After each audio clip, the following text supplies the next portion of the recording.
Baik.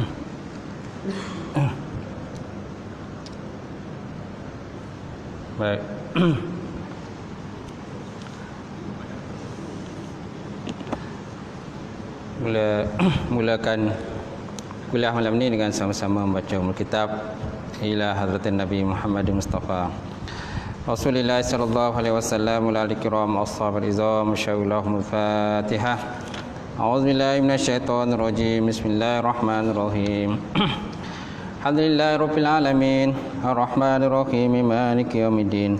Iyyaka na'budu wa iyyaka nasta'in ihdinas siratal mustaqim siratal ladzina an'amta 'alaihim ghairil maghdubi 'alaihim waladdallin. Amin.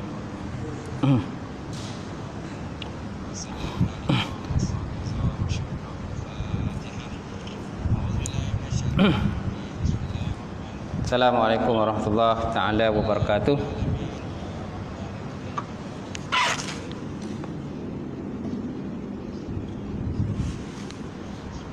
Alhamdulillahillazi arsala rasulahu bil huda wa dinil haqq liyudhhirahu 'alad dini kullihi walau karihal musyrikun. Asyhadu an la ilaha illallah wahdahu la syarikalah wa asyhadu anna Muhammadan abduhu wa rasuluh.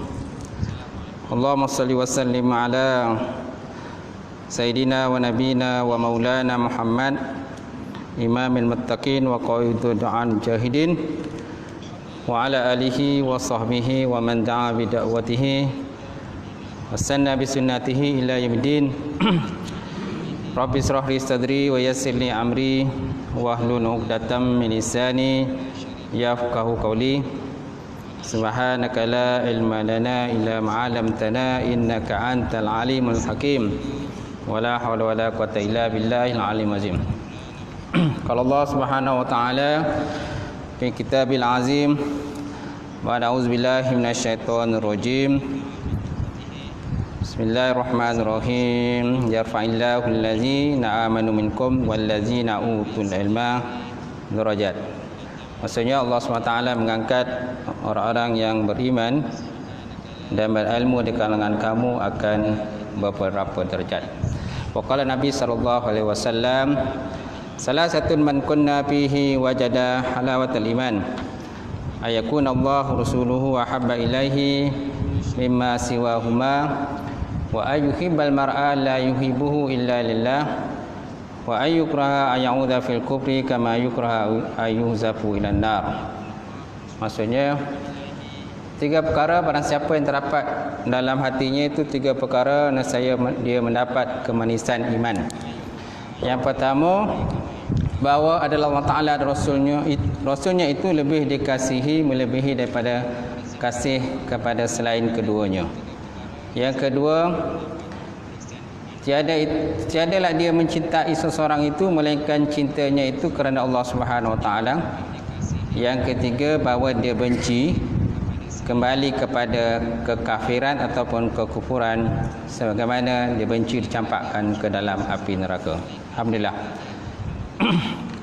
Ya hormati Tuan Imam kita, tak lupa juga Tuan Bilal, kemudian Tuan Siap, kemudian pengurusi masjid, catatan kawasan masjid, muslimin muslimat yang dirahmati Allah. Alhamdulillah, kita panjatkan puji dan syukur kepada Allah Ta'ala sekali lagi mengizinkan perjumpaan kita dan pertemuan kita malam ini untuk kita sama-sama menghayati pengajian malam ini. Itulah pengajian kitab Permata Tauhid ataupun Jawharat Tauhid yang mana yang dikarang oleh Syekh Ibrahim Laqani, salah seorang daripada ulama tauhid yang memang hebatlah dalam bab tauhid ini. Baik. Jadi malam ini kita lihat pembahasan seterusnya, itulah bait syair yang ke-17, 17 dan ke-18 dan seterusnya insya-Allah. Jadi apa yang dikata oleh musannif, dia kata qala musannifu rahimahullah taala wa nafa'ana bi ulumihi fi darin amin. Telah berkatalah oleh musannif ataupun pengarang kitab wa nafa'ana bi ulumihi, dan telah manfaat akan ilmunya dalam dua negara, itulah dunia dan juga akhirat. Apa dia kata dalam bait syair, dia kata wa kullu ma jaza alaihi al-adam alaihi qat'an yastahilul qidam. Ulang balik. Wa kullu ma jaza alaihi al-adam alaihi qat'an yastahilul qidam. Maksudnya, dan tiap-tiap sesuatu yang boleh atasnya ketiadaan, saya mustahil atasnya kidam secara pasti.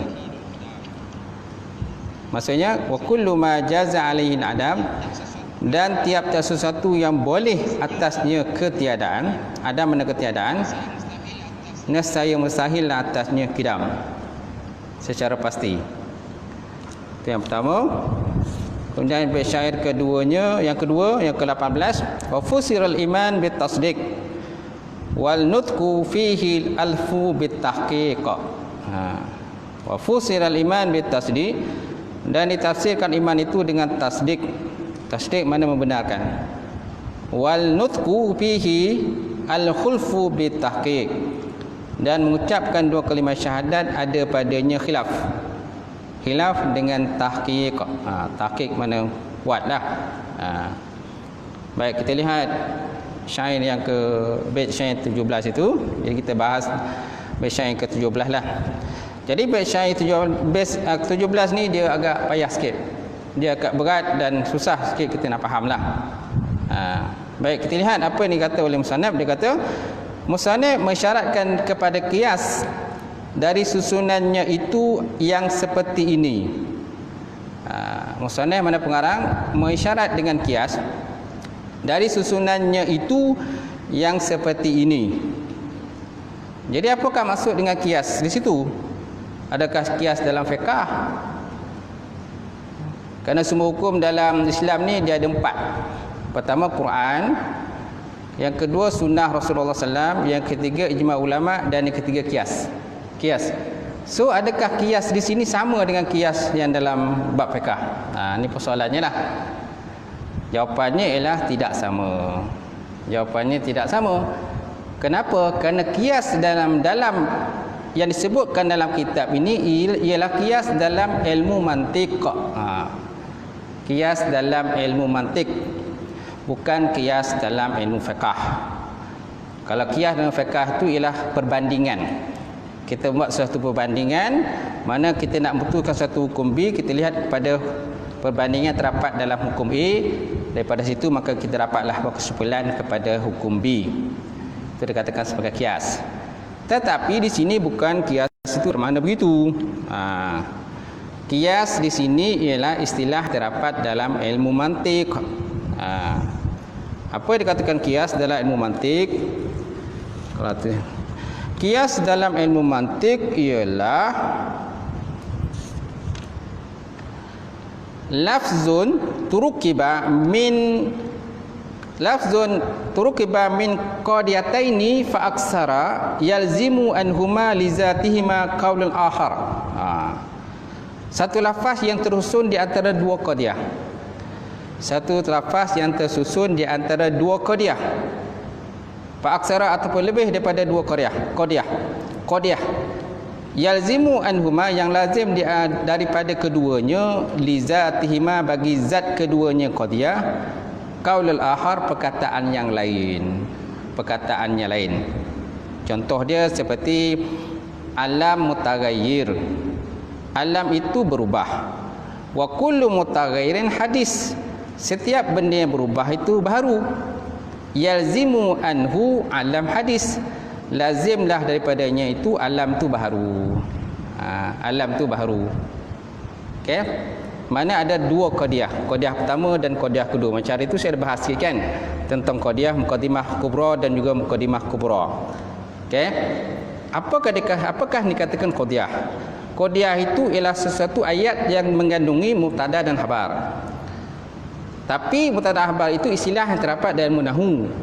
Dalam ilmu mantik dia tak sebut mubtada dan khabar. Dia sebut mahmud dan maudhu'.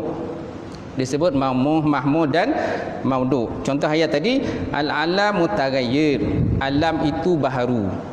Jadi alam itu dikatakan sebagai mahmul. Mutaghayyir itu dikatakan sebagai maudhu'. Mana ada mahmul, ada maudhu'. Ini dikatakan sebagai muqaddimah yang pertama. Kemudian yang kedua, wa kullu mutaghayyirin hadis. Setiap benda yang berubah itu baru. Setiap benda yang berubah itu baru. Jadi wa kullu mutaghayyir itu dikatakan sebagai mahmul. Hadis itu dikatakan sebagai maudhu'. Jadi jumlah wa kullu mutaghayyir hadis ini dikatakan sebagai muqaddimah yang kedua. Muqaddimah yang kedua. Jadi apabila berjumpa muqaddimah yang pertama dengan muqaddimah yang kedua, maka berlakulah dia punya natijah dia. Kesimpulan dia. Natijah ataupun kesimpulan dia. Apa kesimpulannya? Al-alam hadis. Alam itu baru. So maknanya dia ambil sedikit daripada muqaddimah yang pertama, kemudian dia ambil sedikit daripada muqaddimah yang kedua, maka disusunlah ayat itu menjadi natijah daripada muqaddimah pertama dan muqaddimah yang kedua.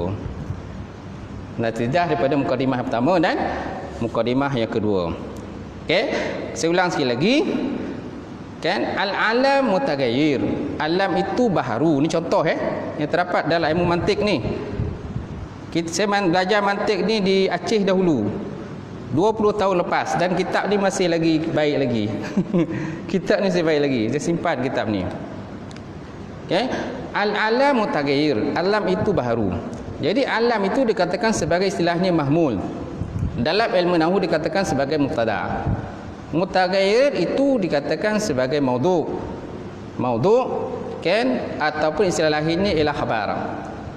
Jadi jumlah mubtada dan khabar ataupun jumlah mahmul dan mahdhu' itu dikatakan sebagai muqaddimah. Satu muqaddimah lah dalam ilmu mantik. Kemudian yang kedua, wa kullu mutaghayyirin hadis. Setiap benda yang baharu, setiap benda yang berubah itu ialah hadis. Jadi wa kullu mutaghayyir itu dikatakan sebagai mahmul. Sedangkan al-hadis dikatakan sebagai maudhu' ataupun khabar. Jadi jumlah wa kullu mutaghayyir itu dikatakan sebagai muqaddimah yang kedua. Bila bergabung muqaddimah yang pertama dengan muqaddimah yang kedua, maka berlakulah natijah dia. Al-alam hadis kata. Alam itu baru. Alam itu baru. Faham tak ni? Faham kan? Kalau nak faham kena buka belajar ilmu mantik lah. Oh faham. Ini mantik ni belum bayan makni majas lagi dan sebagainya. Baik, kita tengok pada tadi musannif mensyaratkan dengan kias. Nampak? Kias ini itu kias dalam ilmu mantik, bukan kias dalam ilmu fiqh. Dari susunannya itu ialah dengan seperti ini. Al-alam min arsyihi li farsyihi jaizun alaihi al-adam.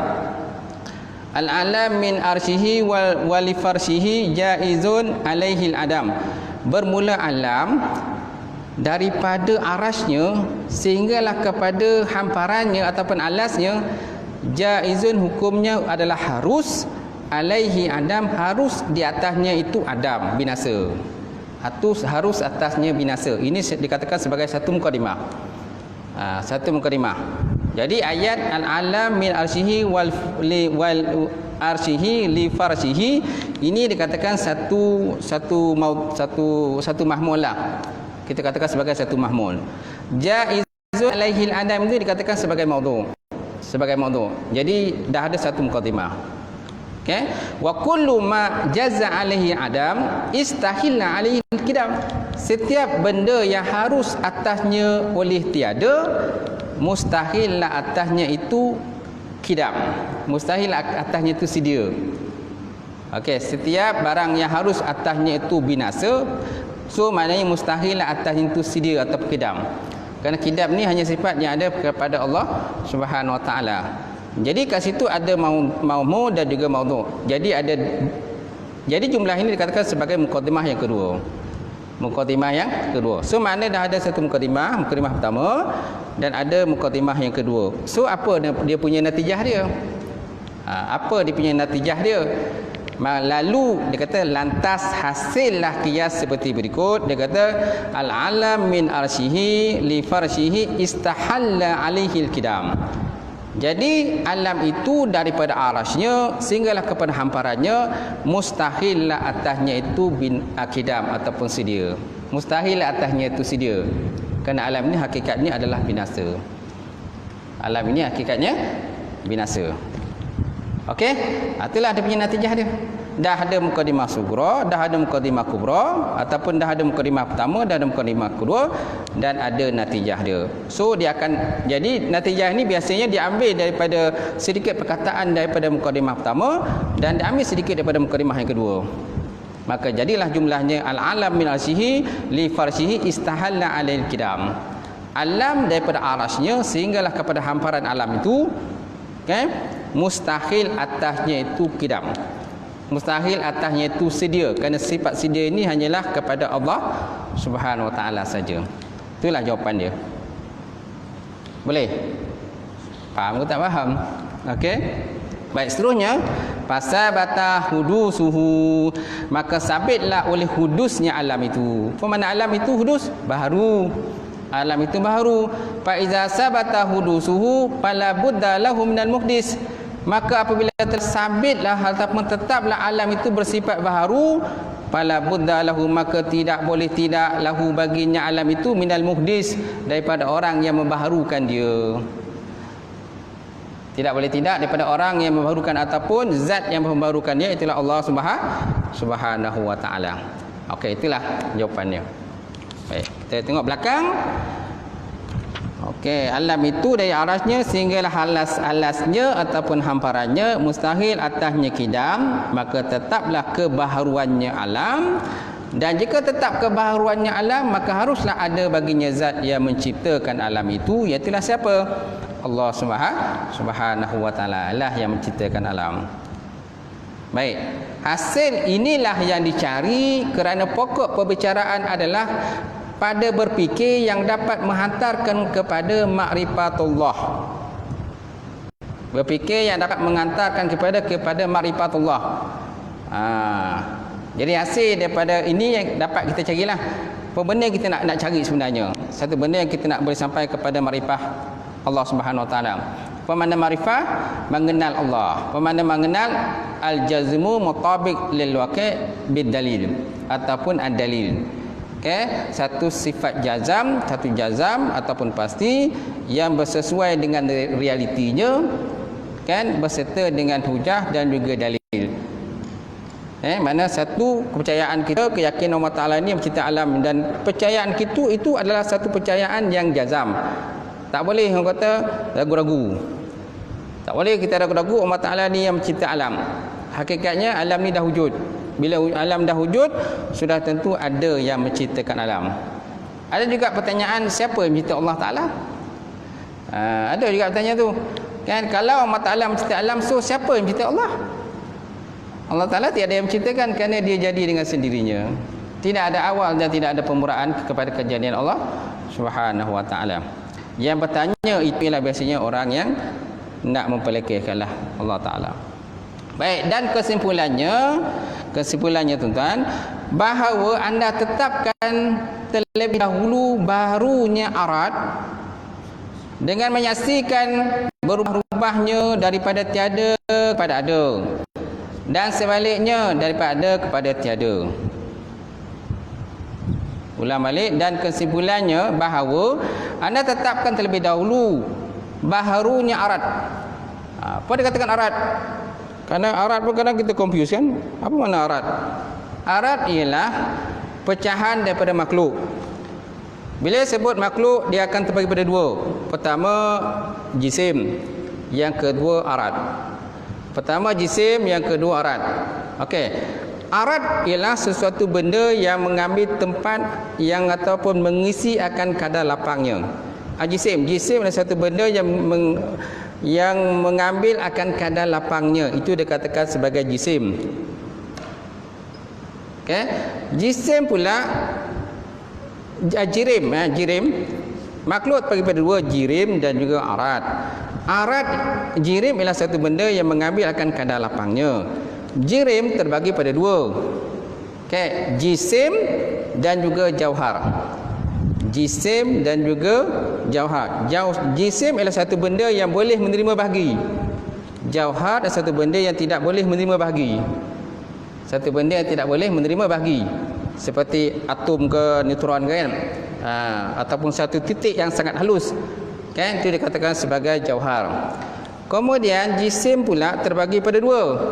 Satu jisim yang kasif, yang kedua jisim yang latif. Jisim yang kasif ialah jisim yang tidak boleh menerima bagi, jisim yang boleh menerima bagi. Yang kedua jisim yang latif, jisim yang tidak boleh menerima bagi. Mana contoh jisim yang boleh menerima bagi? Seperti muka, tangan, mata, telinga, jari, tumit, kaki dan sebagainya yang ada pada manusia. Kemudian jisim yang latif, jisim yang tak boleh menerima bagi seperti gelap, terang, cahaya, malaikat, jin dan sebagainya. Itu satu jisim yang tidak boleh menerima bahagi. Okey. Kemudian kita tengok pada arat pula. Jadi makhluk tadi bagi dua. Makhluk bagi dua. Satu jirim, satu arat. Jirim kita dah bahas tadi, ada pecahan dia. Kemudian arat pula, apa dikatakan arat? Ia adalah sesuatu benda yang berkait dengan 4 pertanyaan. Satu benda yang berkait dengan 4 pertanyaan. Pertama, kaifa. Kaifa bagaimana? Bagaimana bentuk dia? Bagaimana rupa dia? Yang kedua, mata. Bila? Bila dia datang? Kan? Bila? Waktu dia. Dia wujud. Yang ketiga, aina. Aina di mana? Di mana dia duduk? Kan? Yang keempat, kam berapa? Kam berapa? Jadi 4 pertanyaan ini wujud pada arat. Arat. Mana arat ini biasanya sama ada orang kata atas, kiri, kanan, bawah, depan, belakang, bila, akan datang, sekarang dan sebagainya kan. Itu dikatakan sebagai arat. Mana arat ini satu sifat yang duduk pada jirim tadi. Arat ialah satu sifat yang duduk pada jirim. Jadi arat dengan jirim ini adalah pecahan daripada makhluk. Bila sebut makhluk ada dua, jirim dan juga arat. Daripada jirim tadi, pemakna jirim satu benda yang tidak boleh membagi. Bila sebut jirim, dia pecah pada dua, jisim dan juga jauhar. Jisim ialah satu benda yang boleh menerima bahagi, sedangkan jauhar satu benda yang tidak boleh menerima bahagi. Okay. Kemudian daripada jisim pula pecah dua, kasif dan juga latif. Kasif ialah satu benda yang boleh menerima bahagi, yang latif tak boleh menerima bahagi. Okey. Kemudian arat tadi duduk pada jisim, dia menumpang kat jisim. Semana arat ini tak boleh lari daripada jisim. Selagi mana ada jisim itu, maka adalah arat itu. Sama ada bergerak atau diam. Itulah. Contoh ialah arat ialah seperti bergerak atau diam. Semana setiap jisim itu tak terlepas ataupun tak sunyi daripada bergerak ataupun diam. Dan jisim juga tak terlepas daripada 4 pertanyaan tadi. Pertanyaan aina, di mana? Di mana jisim itu duduk? Kemudian kaifa, bagaimana keadaan dia jisim itu? Kemudian mata, bila dia ada kat situ, bila dia datang? Kan yang keempat ialah kam berapa. Okey, 4 pertanyaan ini tidak boleh kita ajukan kepada Allah. Dia tak boleh diajukan Allah Taala, dia tak ada sifat-sifat ini. Tak ada sifat pertama kaifa, bagaimana Allah. Tak boleh kita nak sembahkan begitu. Aina Allah, di mana Allah? Kan, bila Allah? Okey, mata bila? Kemudian kam berapa? Berapa Allah? Okey, 4 pertanyaan ini tidak ada kena-mengena dengan Allah Subhanahu Wa Taala. Allah Taala Maha Suci daripada 4 pertanyaan ini. Ini disebut dalam kitab Sifat 20, suatu pengenalan asas yang kalang oleh Syekh Ustaz Muhadir Jul. Baik, kita kembali pada tadi. Arat tadi kan, betul tak?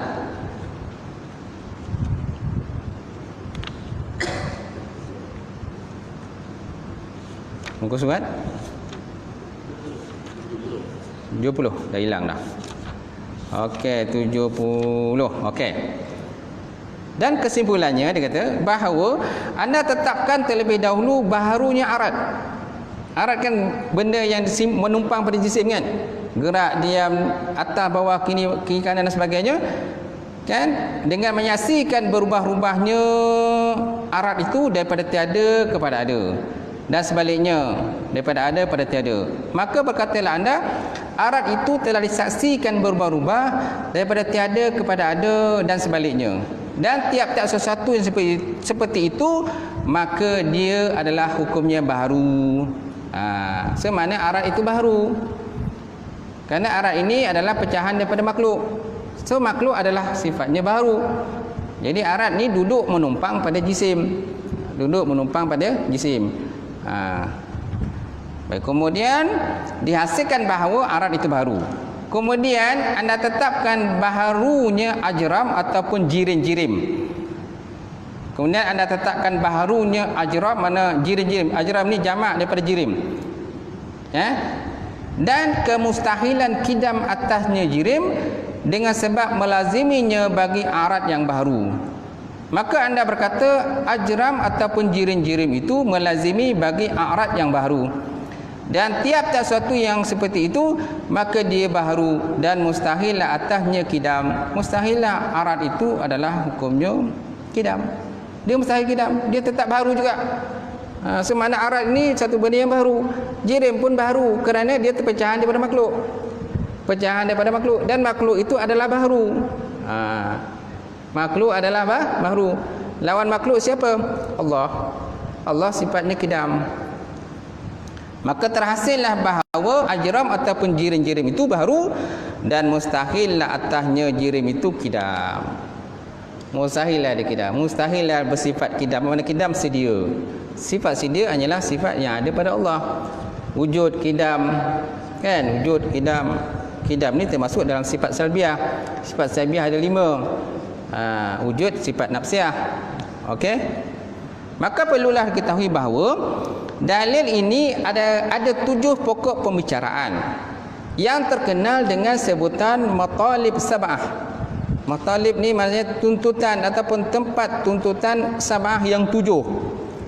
Tempat tuntutan yang 7. Mana yang 7? Yang pertama dia kata tetapnya sesuatu yang lebih atas ajram ataupun jirim-jirim yang diibaratkan dengan arat. Tetapnya sesuatu yang lebih atas jirim-jirim yang diibaratkan dengan arat. Jadi arat ni menumpang pada jirim. Arat tu menumpang pada jirim. Selagi mana ada jirim, selagi itulah akan adanya arat. Jadi arat ni dia tidak boleh bercerai tanggal. Dia tak boleh bercerai tanggal daripada jirim. Selagi mana ada jirim itu, dia akan duduk kat situ. Sama ada bergerak atau diam. Bergerak atau diam, itulah kerja dia. Yang kedua, tetapnya keadaan arat itu tidak berdiri dengan sendirinya. Okey, tetapnya keadaan arat itu dia tak berdiri dengan sendirinya. Dia mesti menumpang, dia kata. Dia mesti menumpang dengan jirim itu. Dia mesti menumpang dengan jirim. Seperti warna kuning. Warna kuning itu menumpang pada jirim. Mana jirim dia? Bajulah, baju atau kain tu. Kerana asal kain tu putih kan. Jadi sifat kuning itu menumpang pada jirim. Ataupun tuan berbaju kuning. Tuan berjubah kuning itu menumpang pada tubuh tuan. Jadi tubuh itu sebagai jirim. Sebagai jirim. Sedangkan baju warna kuning itu sebagai arat. Arat dia, mana satu sifat yang menumpang pada jirim. Baik, kemudian yang ketiga, tetapnya keadaan arat itu tidak berpindah-pindah daripada satu jirim kepada jirim yang lain.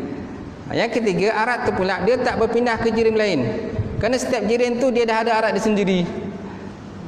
Setiap jirim sudah ada arat dia sendiri. Kenapa nak pindah arat masuk ke jirim orang lain? Semana dia tidak berpindah-pindah. Yang ketiga, tetapnya keadaan arat itu dia tidak bersembunyi. Dia tak bersembunyi macam menyuruh pula kan? Tak ada. Dia tak ada. Sama ada bergerak atau diam. Tak bergerak atau diam. Dia tak ada istilah menyembunyikan diri. Yang ketiga, yang kelima, tetapnya keadaan jirim atau arat atau jirim-jirim itu sebagai yang melazimi bagi arat. Tetap keadaannya jirim-jirim tadi sebagai yang melazimi bagi arat. Bila ada jirim, maka adalah arat. Lazim wal mazum. Lazim dan malzum. Bila ada lazim, adalah malzum dia. Bila ada malzum, adalah lazim. Lazim daripada ada jirim, maka adalah arat. Lazim daripada ada arat, maka adalah jirim. Yang keenam, tetap keadaan yang qadim tetapnya keadaan yang qadim menjadi tidak ada. Tetap keadaannya yang qadim menjadi tidak ada. Kerana sifat yang qadim tu dia tidak ada sifat tak ada kepada ada. Yang ada sifat ada kepada tak ada ni ialah benda yang kudus, benda baru saja. Iaitu alam ataupun makhluk. Okey, tetapnya keadaan yang qadim menjadi tidak ada. Dia tak boleh tak ada, dia mesti ada saja. Itulah Allah Taala. Yang kelima, mustahilnya segala yang baharu itu tidak ada permulaan baginya. Okey, mustahil segala yang baru itu tak ada permulaan. Mustahil, kerana setiap benda baru mesti ada permulaan. Setiap benda baru mesti ada permulaan dia. Walaupun ada benda-benda yang kekal. Seperti syurga, neraka kan. Kan sifat syurga, neraka tu kekal. Tapi kekal itu ialah kekal idafi, bukan hakiki. Kerana kekal hakiki itu ialah hanyalah kepada Allah Subhanahu wa taala saja. Jadi kesemua itu telah dikumpulkan oleh sebahagian ulama melalui ucapannya. Dia kata zidama qama man taqal ma zidama qama man taqal ma kamina man faqala udma qadimin lahina. Zidama qama man taqal ma kamina man faqala udma qadimin lahina. Apa maksudnya? Perkara yang lebih itu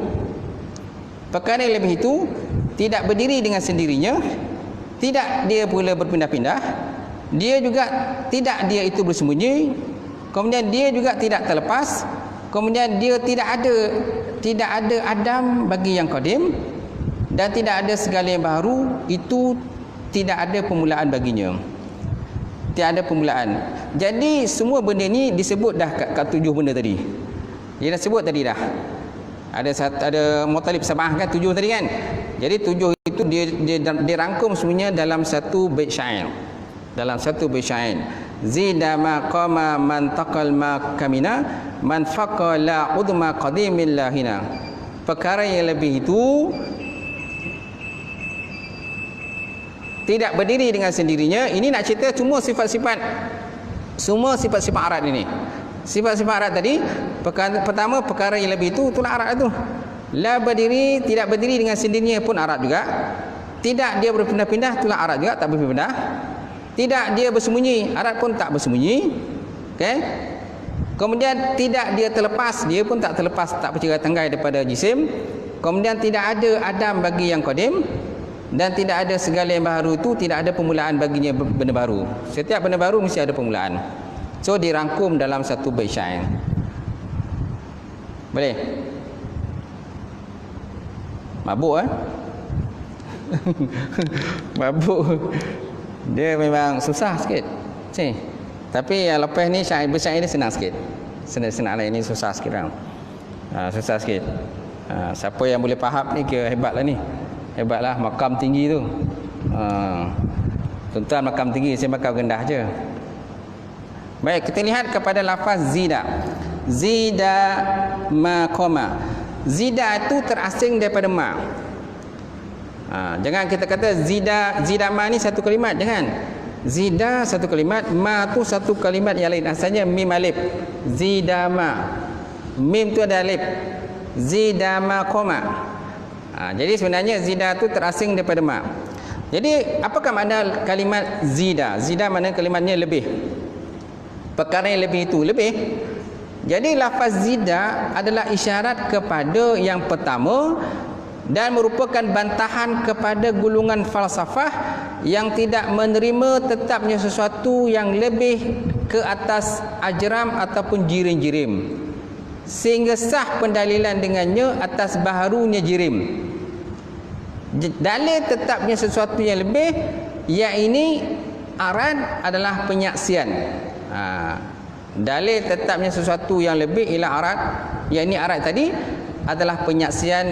Penyaksian dengan mata kita, kepala kita sendirilah. Kita melihat sendiri je lah, tuan-tuan. Setiap arad itu mesti, contoh kalau tak bergerak dia diam. So mata kita melihat sendiri. Mata kasar kita nampaklah setiap benda tu sama ada tak bergerak dia diam. Okey. Jadi kalimat zida ini Kan? Apa makna zida? Mana satu benda yang lebih di atas arad, di atas jirim. Satu benda yang lebih atas jirim. Satu benda yang lebih atas jirim. Mana sifat yang ada pada jirim. Itu maksudnya bila sebut ada jirim, mesti ada sifat yang ada pada jirim. Sama ada bergerak atau tidak, ataupun di atas atau di bawah, di kiri, kanan dan sebagainya. Okey, arad itu merupakan satu sifat yang lebih di atas jirim itu. Jadi lafaz zida ataupun lebih adalah isyarat yang pertama dan merupakan kita nak bantah ni, nak bantah kepada golongan falsafah ni, yang mana golongan falsafah ni dia tidak menerima tetapnya sesuatu yang lebih di atas jirim. Dia kata golongan falsafah kata, dia kata arad-arad ni tak perlu, dia kata. Arad ni bukan satu sifat yang duduk pada jirim, dia kata. Dia kata arad ni bukan satu sifat yang lebih pada jirim. Mungkin kuranglah, dia kata, kurang daripada jirim, dia kata. Sehingga sah pendalilan dengannya atas baharun jirim. Dia kata jirim tu tetap baru, dia kata. Jirim tetap baru. Cuma dia kata arad ini bukan satu sifat yang lebih pada jirim, dia kata. Ni golongan falsafah. Golongan falsafah ni memang suka berbantah-bantah dengan ahli sunnah. Dia suka berbantah. Mana apa pesanah cakap semua dibantah. Siapa suka bantah ni golongan falsafah. Orang yang cakap ni, cakap dia semua kau cuba bantah, bantah orang cakap. Sama dengan golongan falsafah ni. Okey. Jadi dalil tetapnya ni jawapannya lah. Kita nak jawab ni, nak bangkang dia. Nak bangkang golongan falsafah ni, jadi kita jawab dalil tetapnya sesuatu yang lebih, yakni arad adalah penyaksian musyahadah dengan mata kepala kita sendiri. Mana kita nampak sendiri memang jirim itu adalah dia mempunyai sifat arad, dan arad ini merupakan satu sifat yang lebih kepada jirim itu. Satu sifat yang lebih pada jirim. Semana mata kepala kita sendiri boleh melihat dan boleh menilai sendiri. Kecuali kalau orang buta mungkin dia tak nampak. Dia tak nampak kan benda tu bergerak ke tak bergerak, mana dia nampak. Okay, satu jirim itu bergerak atau tak bergerak, dia tak boleh nampak. Kecuali orang yang celik. Orang celik boleh melihat dengan mata kepala, oh benda tu sama ada bergerak ataupun diam. Itu dikatakan sebagai penyaksian musyahadah. Baik, kemudian yang kedua, lafaz maqama. Kan dia kata maqama tu dia terasing daripada zida. Maqama dengan membuang alif pada mim alif kerana wazan. Kerana timbangan wazan, timbangan syair, maka alif itu dibuang. Dengan isyarat kepada yang kedua, dan merupakan bantahan kepada mereka yang tidak menerima ketiadaan a'rad. Okay? Ini merupakan bantahan kepada mereka yang tidak menerima ketiadaan a'rad. Dia kata a'rad ni tak ada pun, dia kata. A'rad tak ada pun. Ni siapa? Golongan falsafah tadi lah. Ni pun sama juga nak bantah golongan falsafah ni. Kerana golongan falsafah ni memang suka, orang kata dia belagak sikit lah. Belagak sikit. Apa yang golongan sunnah cakap, dia akan bantah. Okay? Jadi kerana wazan adalah isyarat kepada yang kedua dan merupakan bantahan kepada mereka yang tidak menerima ketiadaan arad. Okay? Dengan alasan bolehnya dia berdiri dengan sendirinya jika jirim tidak bersifat dengannya. Dia kata arad ni boleh berdiri dengan sendiri. Tak ada jirim pun tak apa. Tak ada jirim pun tak ada. Tak apa, dia kata. Arad tetap ada. Sedangkan apa yang kita faham sebelum ni, kan, arad itu bila ada jirim maka adalah arad. Bila ada arad maka adalah jirim. Nampak tak? Dia kata arad ni boleh terasing daripada jirim. Boleh terasing daripada jirim. Ini dakwaan daripada golongan falsafah. Okey, apa yang kita nak jawab? Macam mana kita nak jawab? Jawapannya lah, dalil bahawa arad itu tidak berdiri dengan sendirinya adalah tak masuk akal. Dia kata tak masuk akal adanya sifat tanpa mausuh. Maka tidaklah masuk akal adanya gerakan tanpa yang bergerak. Nampak tak? Tak masuk akal ada sifat tanpa mausuh. Ada sifat tanpa mausuh. Dan tak masuk akal juga ada gerak tanpa tak bergerak. Ada gerak, adanya gerakan tanpa tak bergerak. So bila ada pergerakan mesti ada yang tak bergerak. Bila ada bergerak dan ada yang tak bergerak. Mana dia lawan antara kedua je kan? Lawan antara keduanya. Bila satu benda itu bergerak, lawannya tak bergerak lah. Bila satu benda tak bergerak, melawannya adalah bergerak.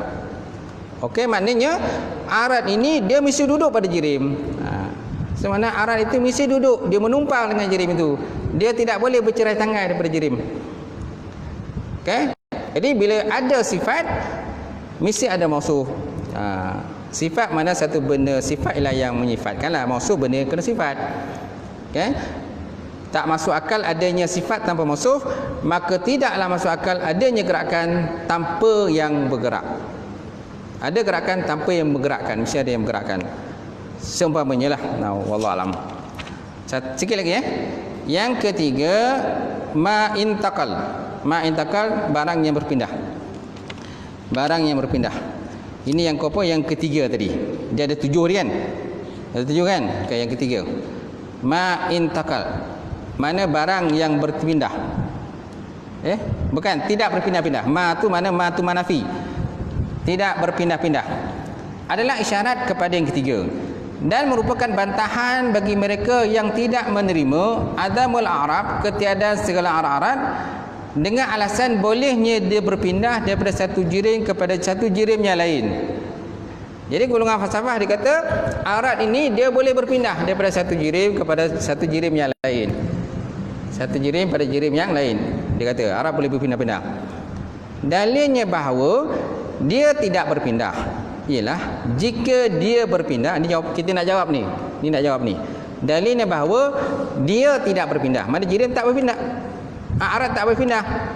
Jika dianya arat itu berpindah, maka jadilah dia sesudah berpisah dengan yang pertama, dan sebelum sampai kepada jirim yang kedua, dia berdiri dengan sendirinya, sedangkan keadaan yang seperti itu sudah pun dibatalkan.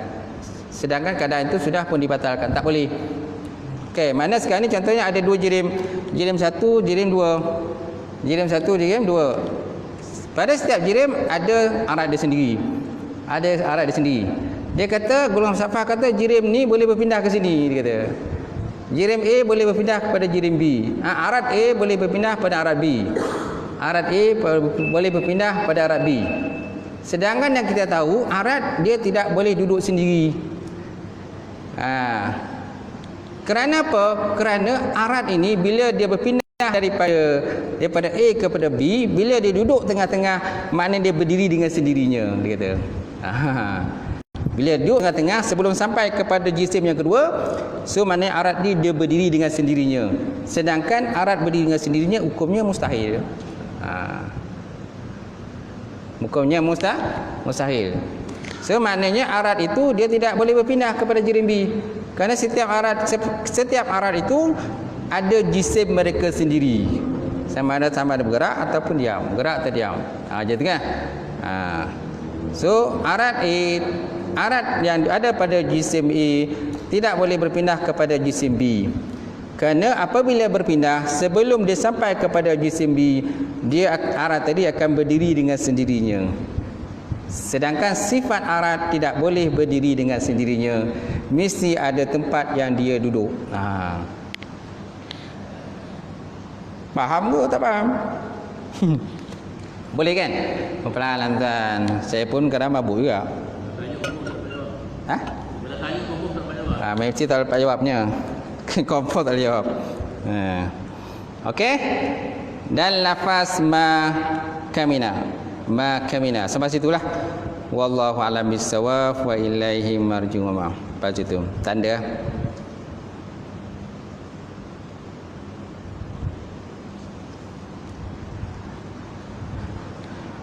Kalau faham ni tuan-tuan, cuba tengok kat sebelah tu, muka surat 73 tu, catatan dia kata. Berkata Syekh Bajuri bahawa matalib sab'ah ini tidak dapat diketahui kecuali orang-orang yang rasih atau yang sangat mendalam ilmu dia. Nampak? Orang yang rasih, orang yang cerdik lah, rasih ar-rasihuna fil ilmi. Kan ayat daripada surah Ali Imran. Wallazi anzala alaihi ayatun minhu ayatun muhkaman unhunna umul kitab akhir mutasyabihat kan. Ada yang mutasyabihat, kemudian ada sambungan ayat itu warasihuna fil ilmi yaqulu amanna bihi kullun min indi rabbina. orang yang terima ilmu, yang dikatakan sebagai orang rasih, orang yang cerdik lah. So kalau kita boleh faham ni 7 benda ni, maka dikatakan sebagai orang yang rasih, orang yang sangat mendalam ilmu dia. Wallahu a'lam bishawab. Sekadar tu perbincangan malam ni, insya-Allah akan datang kita sambung lagi. Auzubillahi minasyaitonirrajim. Bismillahirrahmanirrahim. Alhamdulillahirabbil alamin wassalatu wassalamu ala alihi washabihi ajmain. Allahumma zidna ilman nafi'a wa yaqina as-sadiqa wa 'alam taqabbala rizqan halalan mubarakatan katsiran. Wasiyana fatai alimna wa lana qulubana bi nuri ma'rifataka wa ta'alana fan. Allahumma faqqihna fid din, Allahumma faqqihna fid din. Allahumma ij'alna hadza jama'al marhuma wa tafarraqna min ba'di tafarraqal ma'suma. Rabbana iftah bainana wa baina qaumina bil وأنت الكريم. ربنا آتنا في الدنيا حسنة وفي الآخرة حسنة وقنا عذاب النار. سبحان ربك رب العزة عما يصفون والسلام على المرسلين الحمد لله رب العالمين. تقبل الله منكم تقبل.